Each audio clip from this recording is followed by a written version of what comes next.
கண்கள் 16 உருவான வரலாறு.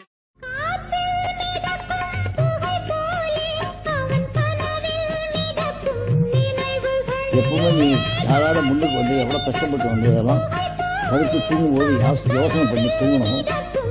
அதாவது உனக்கு நன்மை செஞ்சவங்களெல்லாம் பாராட்டி அவங்களாம் நல்லா இருக்கும் வாழ்த்தி படுத்து தூங்கு. உனக்கு யாராவது கெடுதல் பண்ணியிருந்தாங்கன்னா அதை நம்பாத, அதை மறந்துடு. ஏன்னா நீ தூக்கத்திலே நினைக்கிறேன்னாக்கா, தூக்கத்துக்கு முன்னால் நினைக்கிறேன்னாக்கா, தூக்கத்தில் உயிர் போச்சுன்னா நினைக்கிறதுக்கு ஒரு ஆப்பர்ச்சுனிட்டி வராது. அதனால் நன்றி மறக்கக்கூடாது. அது எப்பவும் வாழ்க்கையை திரும்பி பார்த்து என்னென்ன எப்படி யாராட்டம் நடக்கணும், அவங்க பக்குவமாக நடந்துக்கணும். அதுதான் வாழ்க்கையில் எங்கள் அம்மா கிட்டே சொல்லுவாங்க.